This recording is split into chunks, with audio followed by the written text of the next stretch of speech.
Bismillahirrahmanirrahim. Assalamualaikum warahmatullahi wabarakatuh. Innal hamdalillah nahmaduhu wa nasta'inuhu wa nastaghfiruh wa natubu ilayhi wa na'udzu billahi min shururi anfusina wa sayyiati a'malina. Man yahdihillahu fala mudilla lahu wa man yudlil fala hadiya lahu. Asyhadu an la ilaha illallah wahdahu la syarika lahu iqraran bihi wa tauhidan wa asyhadu anna Muhammadan 'abduhu wa rasuluh sallallahu alaihi wa ala alihi wa ashabihi wa man tabi'ahum bi ihsanin ila yaumil qiyamah. Qala Allah ta'ala fi kitabil karim ba'da a'udzu billahi minasy syaithanir rajim. Ya ayyuhalladzina amanu taqullaha haqqa tuqatih wa la tamutunna illa wa antum muslimun. Wa qala ya ayyuhan nasu ittaqu rabbakum alladzi khalaqakum min nafsin wahidah wa khalaqa minha zawjaha wa batha minhuma rijalan katsiran wa nisaa'a wattaqullaha alladzi tasaaluna bihi wal arham innallaha kana 'alaykum raqiba. Wa qala aidan ya ayyuhalladzina amanu taqullaha wa qulu qawlan sadida yuslih lakum a'malakum wa yaghfir lakum dhunubakum wa man yuti'illaha wa rasulahu faqad faza fawzan 'azima. Amma ba'd. Qala alaihi salatu wassalam fa inna asdaqal hadithi kitabullah wa khairal huda hudan nabi sallallahu alaihi wasallam wa syarrul umuri muhdatsatuha wa kullu muhdatsatin bid'ah wa kullu bid'atin dhalalah wa kullu dhalalatin finnar. A'adzana Allah wa iyyakum jami'an minan nar. Jamaah salat Isya rahimani wa rahimakumullah yang dirahmati Allah Subhanahu wa taala dan saya cintai karena Allah Subhanahu wa taala. Alhamdulillah, kita panjatkan syukur kehadirat Allah Subhanahu wa taala yang mana sampai hari ini kita masih mendapatkan hidayah dan taufiknya dari Allah Subhanahu wa taala sehingga kita bisa menjalankan ibadah kepada Allah Subhanahu wa taala. Mudah-mudahan ibadah kita diterima oleh Allah Subhanahu wa taala. Allahumma amin. Dan juga di antara ibadah yang Allah berikan keutamaan yang amat agung yaitu salat Isya, di antaranya secara berjamaah.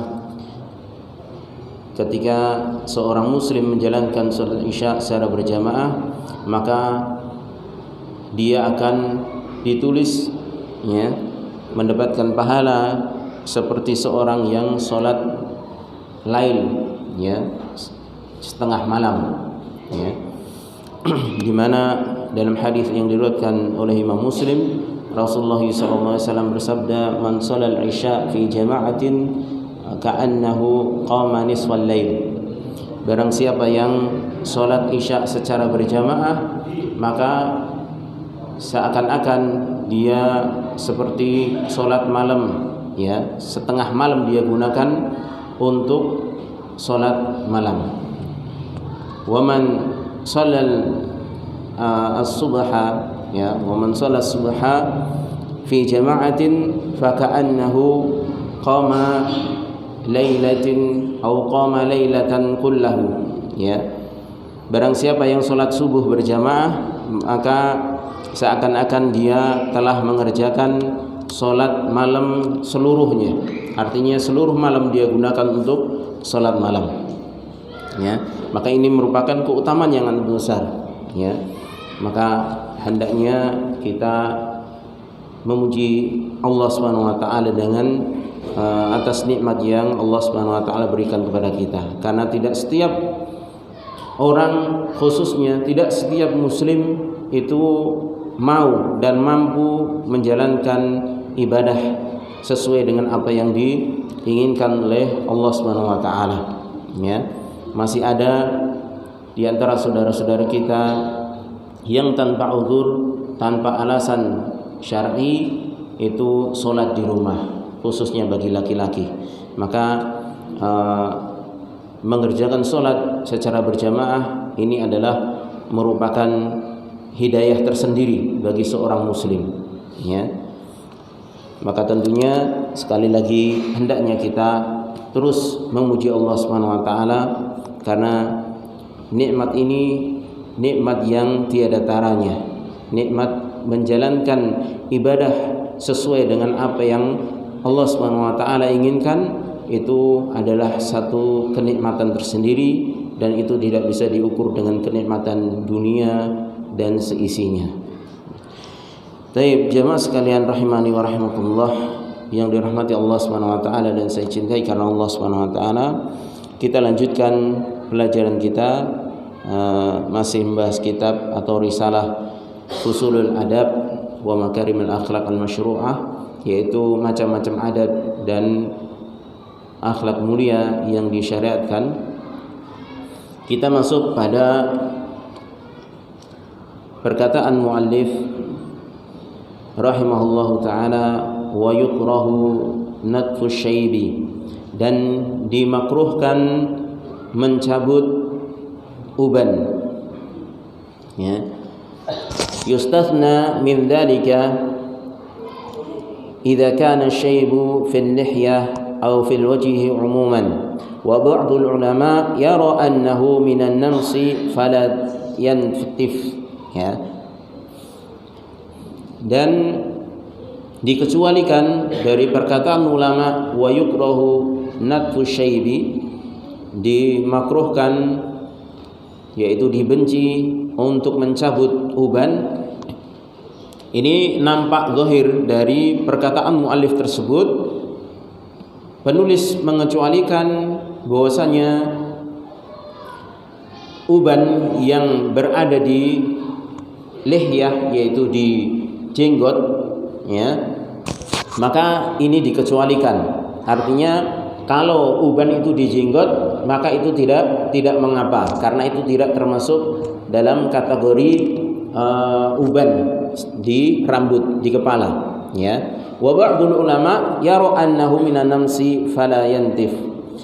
Adapun sebagian ulama itu berpendapat bahwasanya lihyah itu, uban yang berada di lihyah itu termasuk.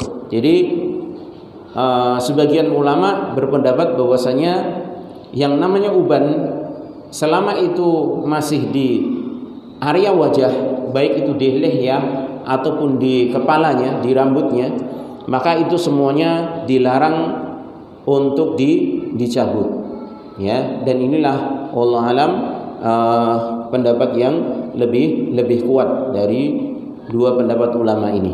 Jadi walaupun uban itu ada di lihyah, ya, maka tidak boleh, ya. Karena ini masuk keumuman lafaz asyaib, yaitu uban rambut. Yaqulul muallif rahimahullah wa huwa aidan nadhirul mauti. Berkata penulis di sini rahimahullah bahwasanya uban tersebut juga merupakan nadhirul maut, yaitu pemberi peringatan terhadap kematian. Artinya dengan tumbuhnya uban itu menjadi peringatan bagi seorang muslim bahwasanya dirinya sudah dekat dengan kematian. Sebagaimana firman Allah Subhanahu wa taala di dalam surah Fatir, ya, ayat ke-37, Allah Subhanahu wa taala menyatakan, awalam nu'ammirkum ma yatadhakkaru fihi man tadhakkara wa ja'akumun nadhir fadhuqu fama lidh-dhalimin min nasir. Bukankah kami telah memberikan cukup umur kepada kalian, yang mana dengan umur tersebut seseorang yang mau berfikir bisa menggunakannya untuk berfikir. Wa ja'akumun nadhir, dan telah datang kepada kalian pemberi peringatan, maka rasakanlah, dan tidak ada bagi orang-orang yang zalim tersebut itu penolong sedikit pun, ya. Ini firman Allah Subhanahu wa taala berkenaan dengan kondisi orang-orang kafir, di mana Allah Subhanahu wa taala telah memberikan alasan hujahnya ketika Allah Subhanahu wa taala memasukkan orang-orang kafir itu ke dalam neraka, ya. Artinya Allah Subhanahu wa taala menyatakan bahwasanya bukankah kami telah memberikan cukup umur. Para mufassirin mengatakan umur di sini yaitu sebagaimana sabda Nabi sallallahu alaihi wasallam bahwasanya Nabi mengatakan umur umatku itu berkisar antara 60 sampai 70 tahun dan amat sedikit yang melampaui darinya. Ya. Jadi Allah Subhanahu wa taala sudah memberikan cukup umur.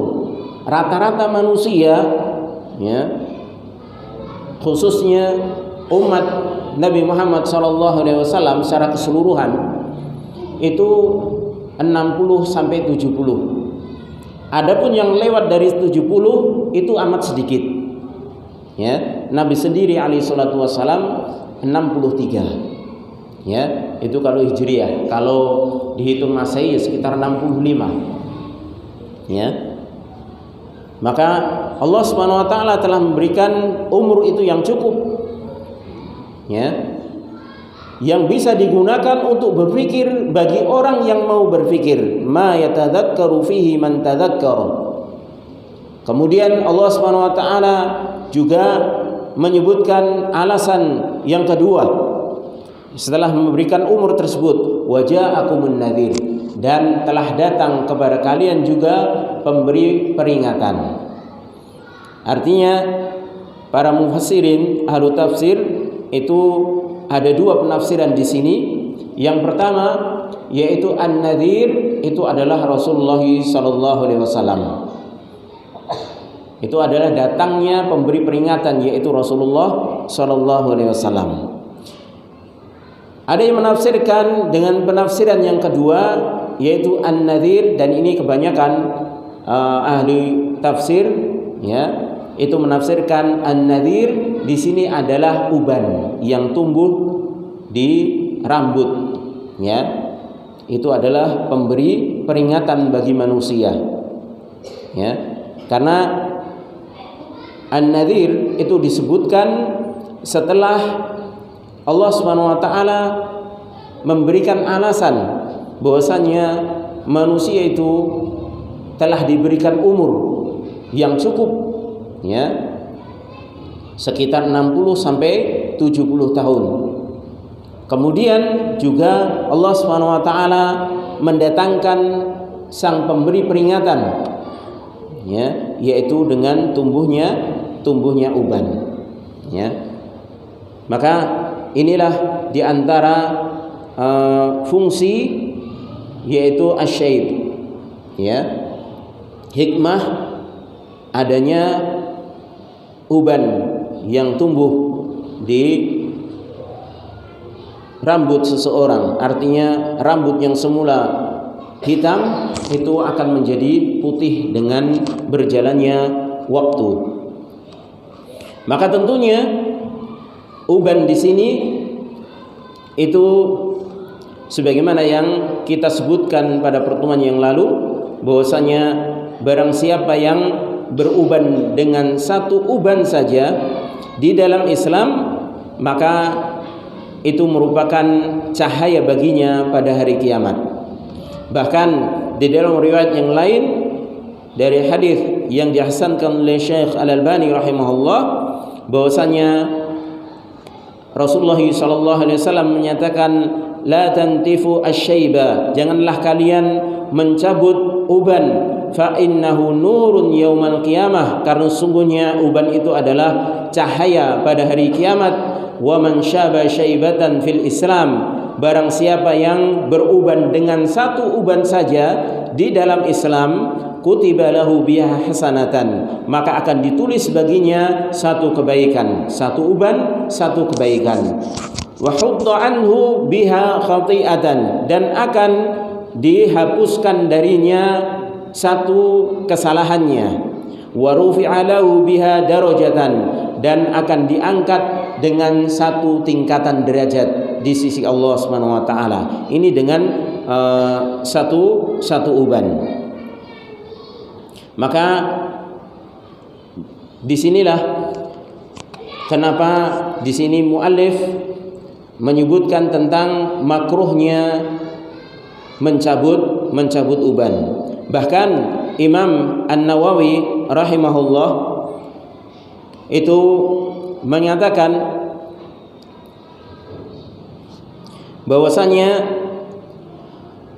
law qila yuhramun nadfu lin nahyi as-sarih as-sahih lam yab'ud, ya. Kalau seandainya itu sebenarnya dikatakan mencabut uban itu diharamkan karena larangannya jelas, lam yab'ud, itu tidak jauh. Artinya yang pas itu sebenarnya bukan dimakruhkan tapi diharamkan, karena larangan dari mencabut uban itu sangatlah jelas.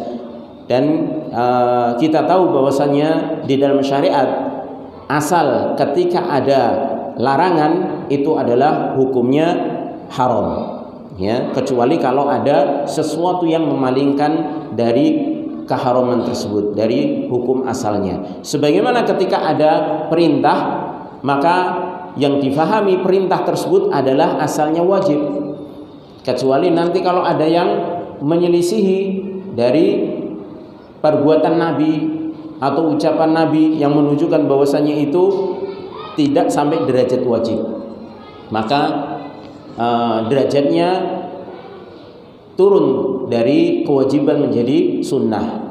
Demikian juga ketika larangan, ya, maka ini tidak ada yang memalingkannya.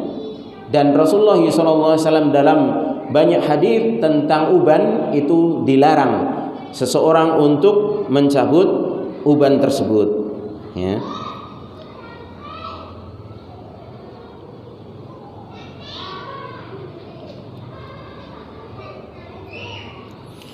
Sebagaimana juga Rasulullah SAW bersabda dari hadis yang hasan juga, yang dihasankan oleh Syekh Al-Albani rahimahullahu taala.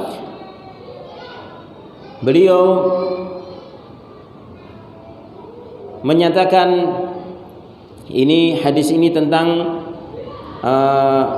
hadis yang semakna dengan yang atas tadi, man syaba syaibatan fil Islam kanat lahu nuran yaumal qiyamah. Barang siapa yang beruban dengan satu uban di dalam Islam, maka baginya cahaya pada hari kiamat. Faqala rajulun inda dzalika, maka berkatalah seorang laki-laki ketika Rasulullah SAW bersabda demikian, fa inna rijalan, ya, maka sesungguhnya ada dari kalangan laki-laki yantifuna syaiba, yang mereka mencabut ubannya. Faqala Rasulullah SAW, maka ketika Rasulullah dikhabari tentang adanya beberapa laki-laki yang mencabut uban mereka, maka Rasulullah SAW bersabda, man syaa falyantif nurahu, siapa yang ingin maka hendaknya dia cabut cahayanya. Ya, artinya ini kalau orang Jawa dilulu sama Nabi SAW. Nabi mengatakan siapa yang beruban, ya, jangan cabut uban. Siapa yang beruban di dalam Islam itu akan mendapatkan cahaya nanti pada hari kiamat. Itu menjadi cahaya di hari kiamat yang penuh dengan kegelapan, ya. Maka kemudian ada seorang yang menyebutkan bahwasanya ada di kalangan laki-laki itu mereka mencabuti uban mereka. Maka Rasulullah mengatakan barang siapa yang menginginkan, ya silahkan cabut cahayanya. Artinya ketika seorang itu mencabut ubannya yang itu dilarang dalam Islam, ya, maka pada hakikatnya dia sedang mencabut cahaya yang nanti akan dia bawa di hadapan Allah Subhanahu wa taala, ya. Maka ini jelas kerugian, padahal seorang muslim, ya, khususnya nanti di hari kiamat itu sangat-sangat butuh dengan cahaya. Dan di antara cahaya yang dibutuhkan seorang muslim seperti ketika dia harus melewati sirat, ya, di kegelapan.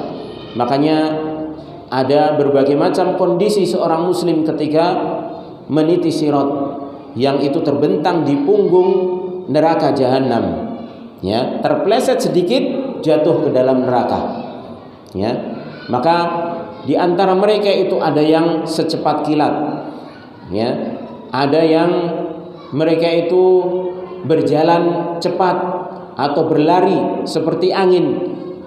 Ya, ada juga yang berjalan pelan, akhirnya selamat. Ada juga yang berjalan mengikuti cahayanya, tapi ketika cahayanya itu redup, dia berhenti. Ya, kemudian ketika cahaya itu kembali bersinar, dia berjalan lagi. Seperti itu, sangat mengerikan. Ya. Oleh karena itu, di antara yang dibutuhkan seorang muslim waktu itu adalah cahaya. Ya, dan cahaya ini bisa didapatkan dari berbagai macam amalannya. Seperti amal soleh itu juga akan menjadikan dia cahaya. Ya, solatnya, ya, puasanya, berbagai macam amal soleh. Dan diantaranya adalah uban yang tumbuh di dalam Islam. Ya. Dan uban yang tumbuh di dalam Islam, sebagaimana yang disebutkan oleh para ulama, ya, bahwasanya yang namanya uban itu bisa tumbuh dengan beberapa faktor. Ya, yang pertama karena faktor usia, dan ini normal bagi seorang muslim, ya, atau secara umum manusia. Ketika sudah berumur, ya, berumur tua, itu akan otomatis keluar atau berubah warna rambutnya yang semula hitam menjadi putih, beruban. Ini faktor usia. Yang kedua adalah faktor pikiran. Ya, faktor pikiran. Terkadang seseorang itu masih usia muda tapi sudah beruban, ya, dikarenakan faktor pikiran yang amat keras. Dan ini ada dua jenis. Yang pertama, dia memikirkan dunianya. Yang kedua, dia memikirkan akhiratnya. Artinya dia takut kepada Allah Subhanahu wa taala. Sebagaimana Allah Subhanahu wa taala menyatakan, "Fa kaifa tattaquna in kafartum yauma yaj'alul wildana syiba." Bagaimana kalian akan bertakwa kepada Allah Subhanahu wa taala sedangkan kalian ingkar, kufur, tidak mengimani suatu hari yang dimana hari tersebut anak kecil menjadi beruban. Ya, ini yaitu pengingkaran orang-orang kafir kepada hari kiamat, adanya hari pembalasan. Mereka nggak percaya dengan adanya hari pembalasan. Ya, makanya orang-orang kafir itu bermacam-macam keyakinan mereka yang menyimpang di dalam meyakini setelah kematian. Mereka ada yang meyakini setelah mati itu akan reinkarnasi, ya, akan seseorang itu nantinya setelah mati maka arwahnya akan mencari tempat yang pas nantinya untuk dilahirkan kembali. Terus begitu, ya. Makanya di antara keyakinan-keyakinan yang batil, ya, pengingkaran terhadap hari pembalasan, ya, ini salah satunya seperti keyakinan reinkarnasi, ya. Ini jelas bentuk kekufuran, ya. Padahal Allah Subhanahu wa taala telah menyatakan bagaimana kalian akan bertakwa kalau kalian itu mengingkari suatu hari nanti yang hari tersebut seorang anak itu bisa beruban. Ya, artinya saking takutnya nanti ketika hari kiamat itu tegak, ya, itu anak yang masih kecil pun itu akan langsung beruban rambutnya padahal masih kecil. Ini dikarenakan takutnya dengan hari tersebut, ya. Ada juga ketakutan yang disebabkan karena terus memikirkan dunianya, ya, memikirkan istrinya, memikirkan anaknya, ya. Dia bekerja banting tulang, bagaimana caranya agar anak istrinya itu mendapatkan pernak-pernik duniawi, sehingga yang dia pikirkan pokoknya anakku bojoku iso seneng. Yes. Pemeneh nek mulai kerja diseneni terus. Nah, kok mung nggawa sakmene to Pak? Kowe iki kerja apa ora? Ya. Lah aku ki ya butuh tuku gelang kalung. Ya. Anake ya ngono, tukoke motor Pak. Ngono. Wis enom barang ya. Ya, cah enom mosok ora numpak motor. Ya. Padahal bapaknya sudah bekerja semaksimal mungkin. Ya, akhirnya apa? Pikiran. Ya. Umurnya masih 30, ya, 40, ya. Uwane wis ngungkuli kembang jambu. Ya. Maka ini diantara faktor karena pikiran duniawi. Makanya dalam sebuah hadis, walaupun hadis ini ada yang dhaifkan, tapi ada yang mengatakan bahwasanya riwayat hadis tentang doa berlindung dari pasangan yang membuat beruban sebelum waktunya, ini ada yang mengatakan bahwasanya itu adalah doanya Nabi Daud alaihissalam. Ya, hadis yang diriwayatkan oleh Imam At-Tabrani. Ya, hadis ini dikatakan jayyid oleh Syekh Albani, tapi didhaifkan oleh Syekh Mustafa Al-Adawi. Ya, hafizahullah. Tapi ala kulli hal bahwasanya hadis ini adalah doa, dan doa itu para ulama memberikan keluasan selama tidak ada unsur yang bertentangan dengan syariat. Ya, di antara doa tersebut Rasulullah sallallahu alaihi wasallam menyatakan, Allahumma inni a'udzubika min jarisu. Ya Allah, aku berlindung kepadamu dari tetangga yang jelek.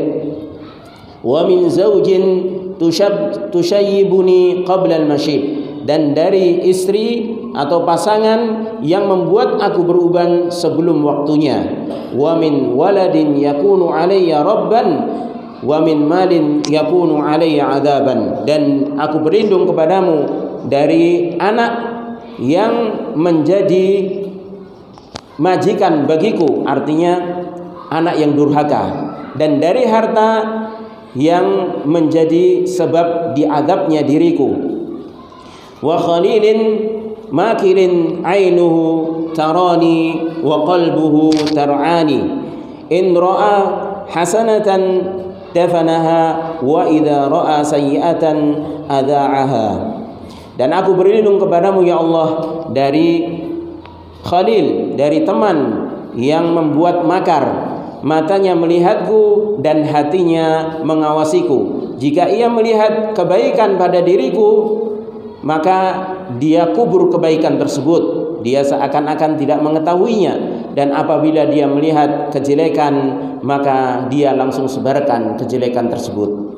Maka di sini syahidnya yang ingin saya sampaikan, yaitu kalimat wa min zaujin tushayyibuni qabla al-mashib. Ya, dan dari istri aku berlindung kepada Allah Subhanahu wa taala dari istri yang membuat aku beruban sebelum waktunya. Ya. Maka kalau mau nikah, ya, bagi yang jomblo banyak doa ini juga, ya. Biar nanti dapatnya yang solehah bener, ya. Kalau sekarang sudah terlanjur ya nikah lagi nggak apa-apa. Jadi pasangan itu juga menjadi faktor, ya, menjadi faktor. Karena biasanya seseorang itu mau melakukan sesuatu yang melanggar syariat itu karena fitnah pasangan, ya, demi membahagiakan pasangannya, ya, menuruti apa yang diinginkan istrinya, apalagi kalau istrinya cantik, wis pokoknya apa tak turuti. Gen ora mlayu ning wong liya, ya. Akhirnya ketika tenaga enggak bisa mencukupi, ya, pikiran, ya, lari ke pikiran, ya. Akhirnya apa? Tumbuhlah uban, ya. Baik. Kemudian Al-Munawi di dalam kitabnya Faidul Qadir, beliau mengatakan wasyaibu wa illam yakun min kasbil abdi lakinnahu idza kana bisababin min nahwi jihadin aw khaufin min Allah yanzilu manzilata sa'yihi. Dan uban itu walaupun itu bukanlah dari jenis usaha seorang hamba, ya, kenapa kok uban itu dikasih pahala yang besar padahal itu bukan usahanya seorang hamba? Bisa nggak kita mengusahakan uban? Nggak bisa, ya. Pokoknya gendang wanen, nggak bisa, ya. Tapi kenapa itu mendapatkan pahala yang besar? Maka dikatakan di sini, lakinnahu idza kana bisababin min nahwi jihadin au khaufin min Allah, ya. Akan tapi manakala uban tersebut ketika munculnya itu karena sebab memikirkan jihad, karena sebab takut kepada Allah Subhanahu wa taala, dosanya banyak, takut nanti bertemu Allah Subhanahu wa taala bagaimana, ya? Apakah amal soleh saya itu nanti akan diterima oleh Allah Subhanahu wa taala, ataukah itu nanti bisa enggak mengimbangi kejelekan dan dosa-dosa yang saya lakukan? Dia pikirkan tersebut, takut kepada Allah Subhanahu wa taala, ya. Akhirnya dengan sebab itu tumbuhlah uban, ya. Maka yanzilu manzilata sa'yihi. Maka ketika itu uban itu berkedudukan seakan-akan dia itu adalah usahanya, ya. Jadi karena sebabnya itu tadi, karena takut kepada Allah Subhanahu wa taala, memikirkan kondisinya nanti ketika bertemu Allah Subhanahu wa taala, karena dia sadar banyak dosa, banyak kezaliman yang dia lakukan, ya. Akhirnya dia gelisah, ya. Akhirnya dia banyak ibadah tapi dengan penuh rasa harap dan cemas, ya. Maka ketika tumbuh uban dikarenakan sebab tersebut, karena akhirat, maka itu akan menjadi berkedudukan uban tersebut seperti usaha dia. Akhirnya Allah Subhanahu wa taala memberikan balasan berupa ganjaran yang amat besar, ya, berupa cahaya pada hari kiamat, ya.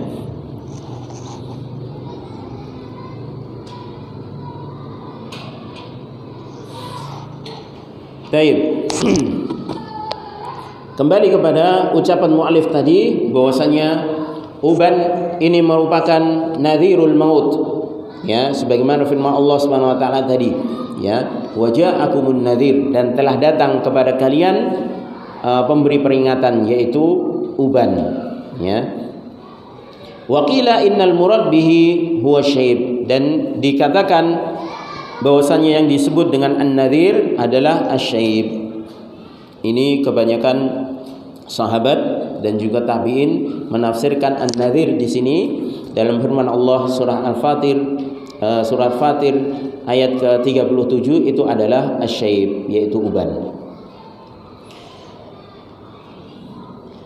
Baik. Wa yuqassirul amal. Kemudian di antara hikmah lagi, yaitu dengan tumbuhnya uban tersebut, kenapa uban tersebut dilarang untuk dicabut, ya, setelah itu memberikan peringatan akan dekatnya orang yang beruban itu dengan kematian.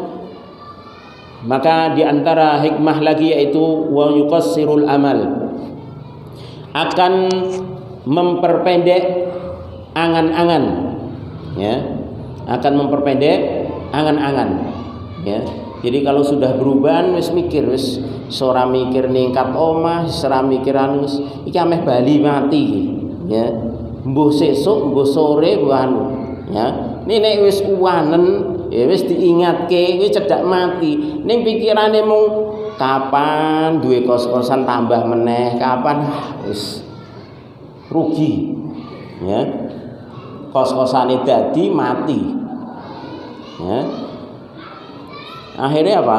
Kalau sudah panjang angan-angan, ya, dan dia nggak bisa melaksanakan hal-hal yang haram pun akan dikerjakan. Utang bank, ya, gue bangun, ya. Masalahnya angan-angannya pokoknya aku dulu iki, aku kudu iso tuku iki, ya. Aku kudu iso ngene padahal penghasilan pas-pasan. Ya. Akhirnya setiap hari yang dipikirkan piye carane iso nambah penghasilan. Ya. Sudah kerja pagi sampai sore nggak cukup, ya. Ada waktu luang sedikit bukan untuk ngaji, bukan untuk baca Quran. Enek lowongan gawean ora. Tekon kancane mung koyo iki gitu tok. Ya. Enek tambahan ora, wis. Part-time apa nih? Short-time, ya, long-time, wis time-time pokoknya ditekoke kabeh. Pokoke sing enek cuane. Nah, cuan lho. Cuan-cuan ya. Cuan-cuan ini masakan ikan nih, ya. Jadi kalau sekarang ini yang lagi tren cuan, ya. Pokoknya enek duwite, ya itu yang dikejar, ya. Sampai malam pun demikian. Bisa bangun malam bukan untuk sholat, ya, tapi untuk ngejar pelanggan. Bagaimana bisa tambah pundi-pundi, ya. Seperti itu, ya. Bukan memikirkan bangunan rumah nanti di akhirat, tapi memikirkan sesuatu yang pasti akan ditinggal, ya, yang pasti akan ditinggal, ya. Maka dengan adanya uban itu akan yuqassirul amal, ya, akan memperpendek angan-angan, ya. Orang nek nrimo ayem sebenarnya Pak, ya, ning ati ayem, ya. Saya ditakdirkan Allah, ya, punya penghasilan sekian sudah, ya, nggak usah muluk-muluk. Kalau memang kita ditakdirkan Allah kaya, oke lah, kita mau bikin ini nggak ada masalah, mampu. Tapi kalau kita nggak mampu, angan-angan panjang, nah ini yang repot, ya, ini yang repot, ya. Maka uban ditakdirkan oleh Allah Subhanahu wa taala tumbuh di kepala kita, di jenggot kita, itu sebenarnya untuk memperingatkan kita bahwasanya kita ini sudah dekat kepada kematian, ya.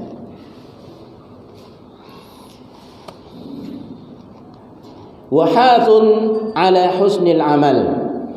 Kemudian juga hathun, yaitu bisa memotivasi untuk memperbagus amal, ya. Kalau angan-angan itu sudah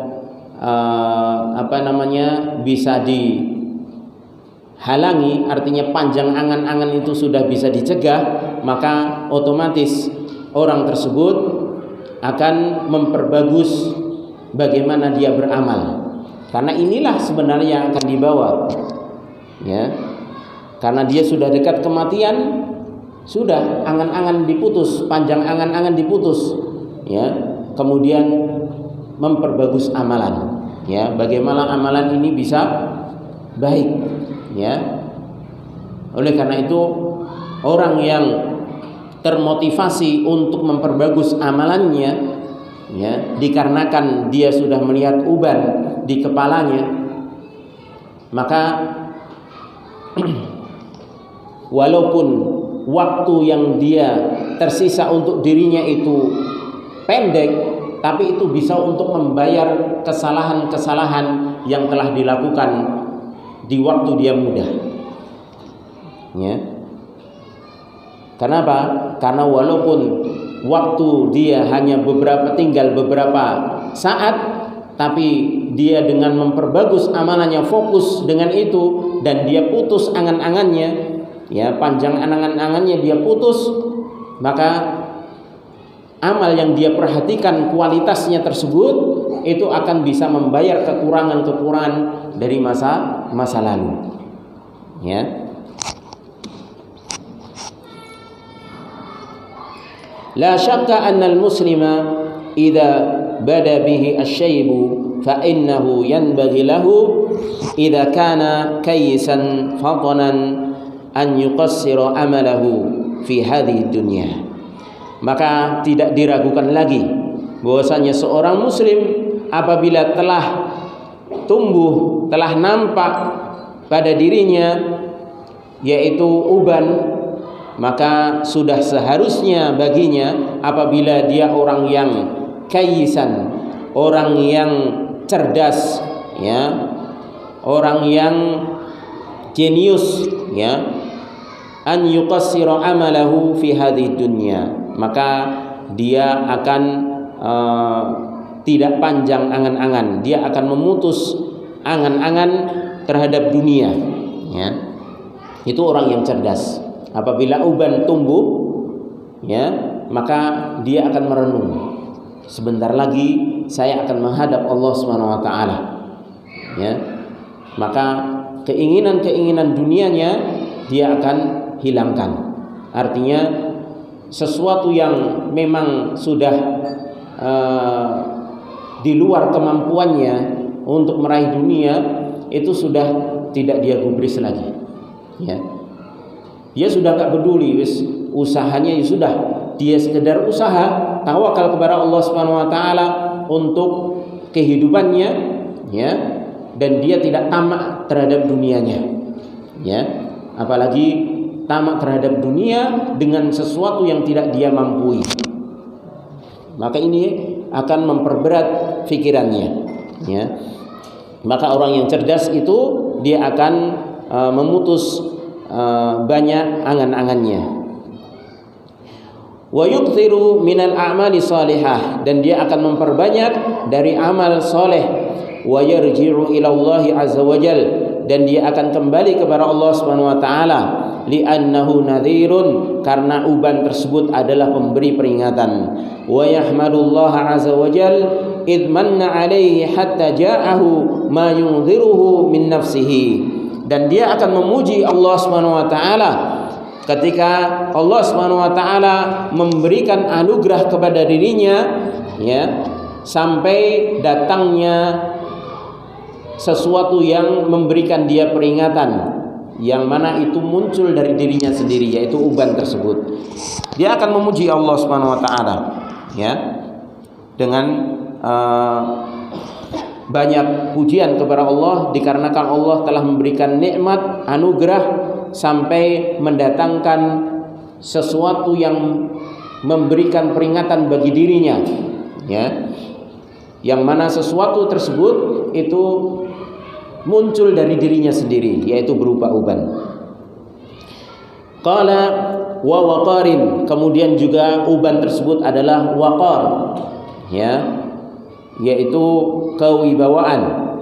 Lianna Ibrahim alaihi salam lamma ra'a syaiba qala ya rabbi ma hadha, ya, faqala Allah taala waqarun ya Ibrahim qala rabbi zidni waqaran, ya. Hadis ini diriwayatkan oleh Imam Malik dalam kitab Muwatta'nya, ya. Dan ini mauquf dari Sa'id bin Musayyib, ya. Bahwasanya uban tersebut adalah kewibawaan bagi seorang muslim, karena Ibrahim alaihissalam ketika melihat uban yang tumbuh di rambutnya, maka apa? Maka Nabi Ibrahim alaihissalam itu mengatakan, ya Rabbi ma hadha, wahai Rabbku apa ini, ya. Maka Allah taala berfirman menjawab, waqarun ya Ibrahim, itu adalah kewibawaan wahai Ibrahim, ya. Maka Nabi Ibrahim alaihissalam pun mengatakan, Rabbi zidni waqaran, seraya berdoa, wahai Rabbku tambahkan bagiku kewibawaan. Artinya senang dengan tumbuhnya uban, ya, bukan malah dicabut, ya. Dan hukum yang berkaitan dengan uban selanjutnya, yang pertama tadi telah kita bahas, dilarang untuk mencabut. Kemudian yang kedua yang berkaitan dengan uban, tapi di sini tidak disebutkan oleh muallif, yaitu disunnahkan untuk mengganti warna, ya. Jadi warna uban itu disunnahkan untuk dirubah, ya. Ini sebagaimana satu kisah, ya, dalam sebuah hadis, ya, ketika Rasulullah SAW dengan para sahabatnya itu di tahun ke-8 Hijriah ketika Fathul Makkah, yaitu penaklukan kota Makkah, maka didatangkan seorang, yaitu bapaknya Abu Bakar As-Siddiq radhiyallahu ta'ala anhu, ya, utiya bi Abi Quhafah, ya, yauma fathi Makkah, didatangkan pada Nabi, yaitu Abi Quhafah, pada hari penaklukan kota Makkah tahun 8 Hijriah. Wa ra'suhu wa lihyatuhu, ya, kadzaqamati bayadan, dan kondisi Abi Quhafah itu rambut kepalanya dan jenggotnya itu seperti zaghamah bayadon. Zaghamah bayadon itu adalah satu tanaman yang itu tumbuhnya di lereng gunung, bukan di lereng gunung tapi di atasnya, di puncak gunung, ya. Itu buahnya berwarna putih, kemudian bunganya juga berwarna putih. Itu kalau musim kemarau itu lebih putih lagi. Itu gambarannya seperti itu. Jadi sebuah pohon, ya, kalau kita sekarang ya apa istilahnya, kayak bang jambu, ya, bang jambu putih semuanya kayak gitu, ya. Ini zaghamah itu asalnya adalah tanaman yang tumbuh di puncak gunung, dan itu kalau musim panas itu semakin putih, kelihatan putih sekali, baik buahnya maupun bunganya itu putih semuanya, ya. Jadi rambutnya Abi Quhafah ini sudah putih semuanya, jenggotnya sudah putih. Maka ketika Rasulullah SAW melihatnya, faqala Rasulullah SAW, khayyiru hadza bi syai'in wajtanibu as-sawada. Hadis ini diriwayatkan oleh Imam Muslim. Maka Rasulullah SAW bersabda, ubahlah ini, artinya rambut kepala juga rambut jenggot ini yang putih, dengan sesuatu, wajtanibus sawada, dan jauhi warna hitam, ya. Maka dari sini diambil kesimpulan hukum oleh para ulama bahwasanya disunnahkan untuk merubah uban dengan warna selain hitam, ya. Adapun yang dicontohkan oleh para sahabat, dan ini lebih dari 10 sahabat itu melakukan sunnah Nabi SAW ini, yaitu merubah rambutnya, artinya warna dari rambut yang sudah beruban dan juga dari jenggotnya sudah beruban, ya. Seperti Abu Bakar As-Siddiq itu juga jenggotnya ketika sudah putih dirubah, ya, yaitu diantaranya dengan al-hina, ya, yaitu semacam kalau sekarang mungkin pacar, ya, yang warnanya kemerah-merahan, atau seperti warnanya al-aswar, kekuning-kuningan, ya. Atau hina itu dicampur dengan al-katm. Al-katm ini pohon yang itu untuk menyemir tapi warnanya hitam, tapi itu dicampur dengan al-hina tadi yang warnanya kayak sekarang rambut jagung, ya, kayak rambut jagung itu merah kekuning-kuningan, itu dicampur dengan al-katm, itu nanti akan keluar warna al-buni, yaitu coklat, ya. Itu boleh dicampur, ya. Jadi tidak boleh kalau diwarna hitam, ya, karena Rasulullah SAW sudah memperingatkan, wajtanibu as-sawad, ya, jauhi warna hitam. Para ulama menjelaskan di antara hikmah kenapa tidak boleh merubah dengan warna hitam, karena ini bentuk sebagai tipuan, ya. Nah, nanti kalau sudah umurnya 70, kalau pas orangnya suka nge-gym, ya, itu fitness. Nah, umur 60 itu masih seger, tapi terkadang ubannya sudah banyak. Lah kemudian kalau diwarnai dengan hitam, walah kaya umur 30 tahun nih. Akeh sakit candal itu. Nah, ini makanya ini nggak boleh, ya, karena itu ada model tipuan, ya. Makanya dalam sebuah syair dikatakan wa yaqbuhu bil fata fi'lut tasabi, ya, dan amat jelek, ya, kalau seorang pemuda itu melakukan perbuatan anak kecil.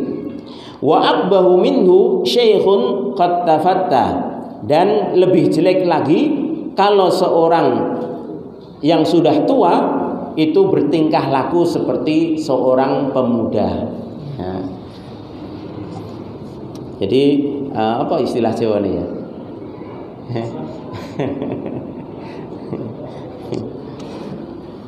Saya tua, saya apa ini? Tua-tua keladi.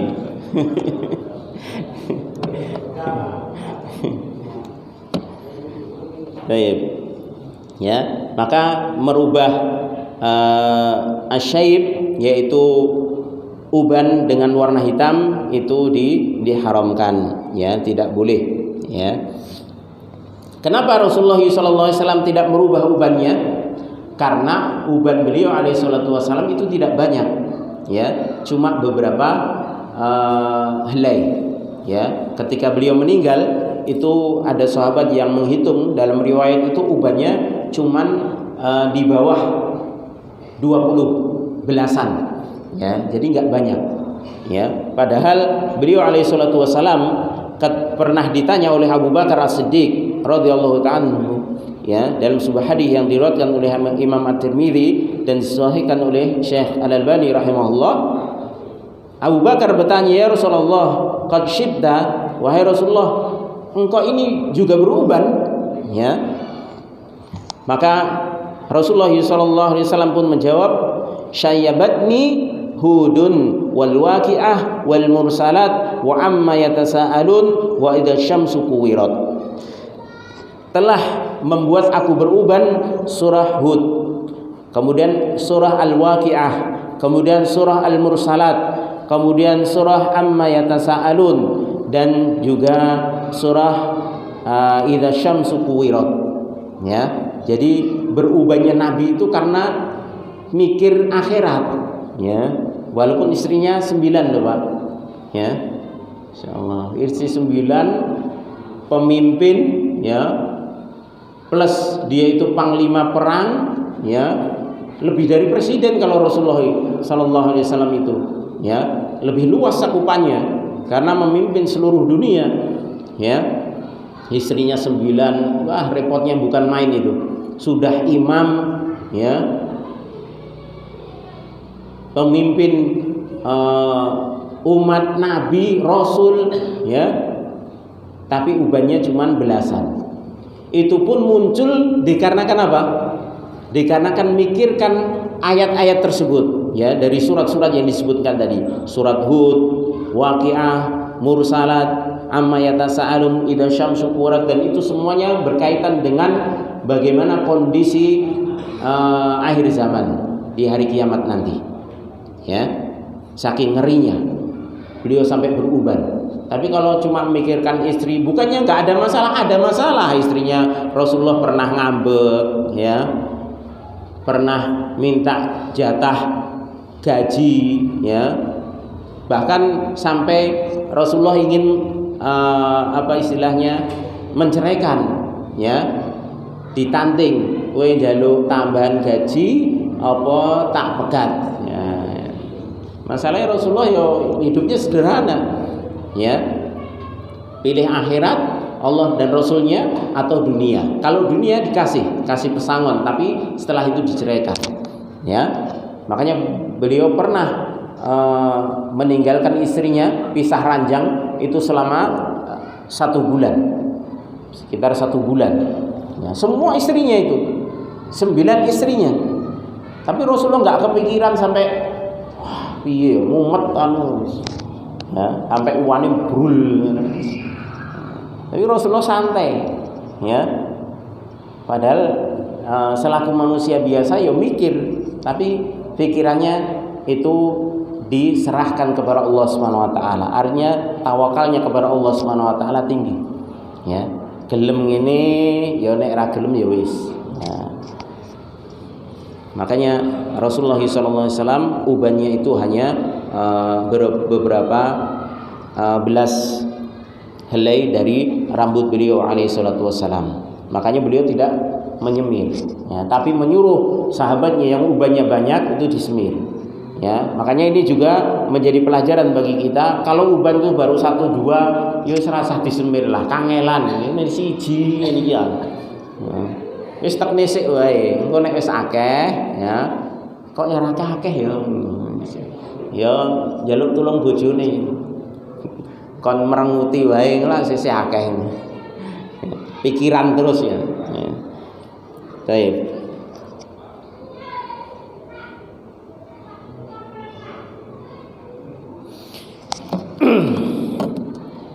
Jadi ini berkaitan dengan uban, ya. Baik. Jadi ada 2 hukum, ya. Ringkasnya bahwasanya yang pertama dimakruhkan atau lebih tepatnya sebagaimana perkataan Imam An-Nawawi rahimahullah bahwasanya yang lebih tepat adalah diharamkan untuk mencabut uban, ya. Yang kedua yaitu disunnahkan untuk merubah warna, ya, merubah warna uban yang sudah tumbuh tapi banyak, ya, sudah mendominan, ya, mendominasi warna hitam. Jadi sudah banyak ubannya, maka hendaknya itu dirubah, ya, karena ini juga perintah Rasulullah SAW. Tapi ingat, jangan dirubah dengan warna hitam, karena merubah dengan warna hitam ini diharamkan oleh Rasulullah SAW. Yaitu dirubah dengan warna merah, ya, atau warna merah ke kuning-kuningan, ya, rambut jagung itu, atau warna merah dicampur dengan hitam itu akan menjadi warna coklat, itu boleh, ya. Baik. Kemudian qala wa yukrahu halqul qafa illa liman arada al-hijamah kadzalika ruya fi sunan, ya. Kemudian penulis di sini melanjutkan pembahasan wa yukrahu halqul qafa, dan dimakruhkan mencukur al-qafa, yaitu rambut yang berada di tengkuk, ya, artinya digundul hanya sini tok, ya. Dan ini sudah kebiasaan orang-orang kafir, ya. Kita lihat seperti orang-orang Korea, ya. Itu kayak presiden Korea itu potongannya di sini, ya. Digundul segini ini, batok itu. Ya, serapa bohong kafir itu diomongin. Ya. Illa liman aradal hijamah, kecuali bagi orang yang ingin bekam. Ya, kalau bekam enggak apa-apa, karena Rasulullah SAW ketika bekam juga beliau menggundul sebagian di belakang tengkuk ini, kemudian untuk dibekam. Kalau ada rambutnya kan enggak bisa, ya. Kadzalika ruya fi sunan, demikian yang diriwayatkan di dalam sunnah-sunnah. Al-qafa huwa muakhkharul unuq. Al-qafa itu adalah bagian belakang tengkuk, ya, leher, ya, yang ada rambutnya ini. Wa halqul qafa la yakhlu min amrayn, dan mencukur gundul di rambut yang berada di tengkuk ini ada tidak lepas dari 2 hal. Yang pertama, al-awwal an yakuna li hajatin fa inna hadza jaizun wa la ba'sa bihi. Ketika ada satu kebutuhan seperti tadi berbekam, maka ini boleh dan tidak mengapa, ya, karena ini ada kebutuhan. Watsani yang kedua an yakuna li ghairi hajatin, yaitu bukan tanpa adanya kebutuhan. Fahadza la yanbaghi an yahliqahu, maka ini tidak sepantasnya untuk dicukur, artinya untuk digundul, ya. Kayak cukuran pokoknya tengkuk ini dicukur, ya, digundul, ya. Jadi kayak batok mengkurap ini. Wa qad warada 'anil Imam Ahmad rahimahullahu annahu fi'lul majus. Dan diriwayatkan dari Imam Ahmad bahwasanya perbuatan tersebut halqul qafa itu adalah perbuatan orang-orang Majusi, orang-orang penyembah api dan juga penyembah matahari. Wa qad ruwiya anna an-nabiy sallallahu alaihi wasallam naha an halqil qafa illa lil hijamah. Dan diriwayatkan bahwasanya Nabi alaihi salatu wasallam itu melarang dari mencukur rambut yang berada di tengkuk belakang kecuali untuk hijamah. Tapi hadis ini diriwayatkan Imam At-Tabrani fil Mu'jam Al-Awsat dan didhaifkan oleh Syekh Al-Albani di dalam silsilah Ad-Dhaifah. Dan ini memang hadisnya saya cek, ya, kebanyakan ulama memang mendhaifkan hadis ini. Adapun Imam Ahmad itu tidak, ketika memakruhkan itu tidak menjadikan dalil dari hadis ini, tapi beliau menjadikan sandaran dari pendapat beliau tersebut dari hadis at-tashabbuh, man tashabbaha biqaumin fahuwa minhum. Siapa yang menyerupai satu kaum maka ia bagian dari kaum tersebut. Makanya beliau sampai mengatakan annahu fi'lul majus, bahwasanya memotong atau menggundul rambut yang berada di belakang tengkuk ini, ya, tanpa adanya kebutuhan itu merupakan tasyabuh dengan orang-orang Majusi, ya. Jadi tidak memakai hadis dari Nabi alaihi salatu wasallam ini karena hadisnya dhaif, berarti ini tidak tetap dari Nabi alaihi salatu wasallam.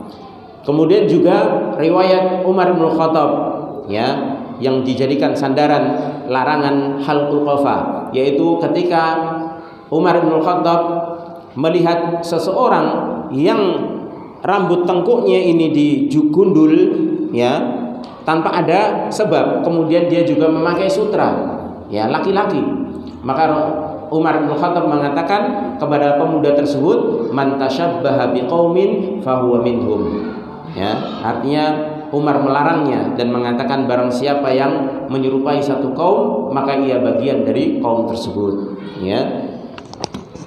Baik, wallahu a'lam bishawab.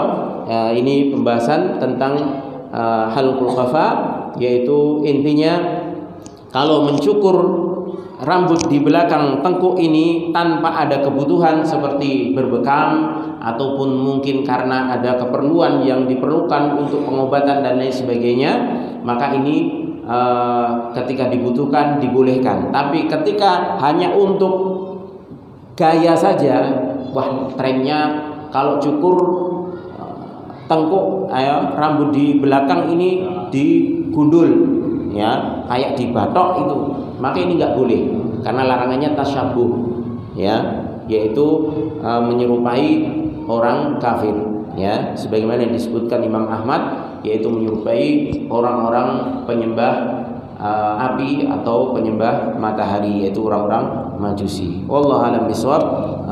Mungkin ini dulu yang bisa saya sampaikan, mudah-mudahan bermanfaat. Insyaallah kita lanjutkan pada pertemuan yang akan datang.